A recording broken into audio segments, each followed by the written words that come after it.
This past week, farmers gathered in Louisville for the National Farm Machinery Show. Hello, ladies and gentlemen. Welcome to This Week in Agribusiness. Thanks for tuning in. I'm Mike Pearson in the studio because Max Armstrong this past week had the chance to be in Louisville, Kentucky, talking to growers at the National Farm Machinery Show. Innovations have continued in agriculture. They are on display down there, and Max had the chance to catch up with farmers from across the country. Well, Mike, there was the feeling that there was some catching up to do here at the Louisville Farm Show after missing a show last year. Many of these farmers were ready to come again. Of course, they had just watched a few days ago those thousands of people pack a stadium to watch the Super Bowl, so they knew it was possible to all come together once more. I think there was also the feeling that they needed to see what the latest is in terms of product offerings from these companies. A little bit of catching up there to do as well in terms of one-on-one visits. Willie VOGT with Farm Progress talked with us about that. Well, it's exciting. Of course, we missed it completely in 2021. They didn't, not even virtual.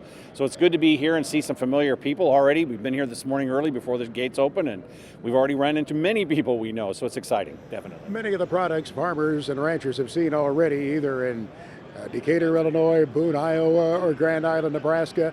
But at this show, there's a great opportunity to visit with the individual exhibitors as well. What are you seeing here in terms of trends in the ag industry right now that maybe are very apparent in a show like this? One thing that will be apparent in a show like this, and this year, is just getting ready with inputs. Inputs are higher, so there may be that. The other side is parts. We just did a Farm Progress panel study that showed more than half the people who responded to that panel don't feel they're ready to plant, partly because of parts or inputs, and that's disconcerting. So I think one thing, if you come to this show, there are many parts suppliers that are on hand that could maybe fill in that gap. And you can bet the Kentuckiana economy in this area around Louisville missed the National Farm Machinery Show too. David Beck, who oversees Kentucky venues here, talked with us about the mighty contribution that this show makes to the area's economy. The impact of this show itself is between $22 and $23 million economic impact is projected. It may be more than that, or some years it may be less, but that's the target that's estimated for what its value is to our community. I've always been impressed, David, with the geography represented by those who attend this show. Very commonly, you'll meet people from Ontario to Florida, even out as far away as the Rockies, Texas, and the Dakotas. Do you think the pandemic and the limitations on travel for some would hurt the crowd a little bit this year? Yes, on a pre-COVID year, we would have close to 300,000 people coming through our doors. We anticipate it could always change. We think it'd probably be 250,000 this year, so we'll see a drop off with that for two reasons. One, COVID. Some people still aren't comfortable traveling in that scenario. Others, from a financial budget standpoint. Everybody's tightening the belt. We've had tough years with our economy, both on the farm as well as in the agribusiness community and every industry. And the tourism industry has been hit pretty hard too with that. So that's caused everybody to tighten up. Maybe when you send 6, maybe now you just send 2 or 4. You won't send as many people. So that may be part of the factor. But I tell you what, as I have reached out and heard from producers and exhibitors from around the country, they've been looking forward to this show. People are anxious to get out. Farmers are very much involved in helping plan for this show too. Marshall COYLE serves on the Kentucky Fair Board. He's a cow-calf man about 120 miles east of Louisville.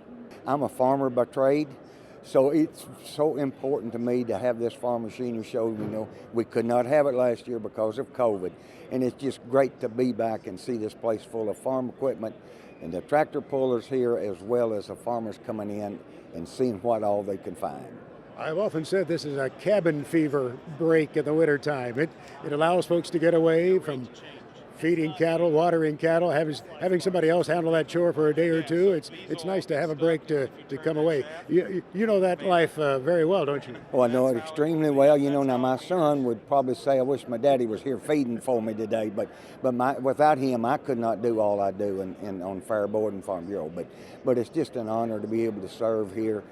You know, our Fair Board has made so much progress.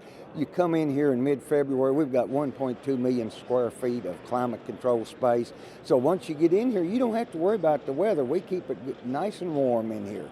Marshall, you meet the nicest people here, I've always said, and many of those folks are with the companies that exhibit here. And some of them are huge Wall Street traded companies, and others are little products that guys have started in their farm shops. It's an interesting combination, isn't it? Well, it really is. And one great thing I like about the Farm Machinery Show is that there's a lot of small manufacturers here. And this may be the best opportunity in the world for our farmers to be able to meet them, look at their products, and make their decision about what they want to buy.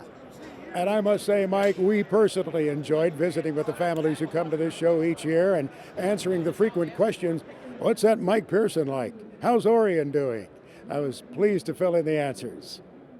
Well, thank you, Max, for that update from Louisville. And thanks to all of our fans for asking about us. I hope you told them I'm doing very well.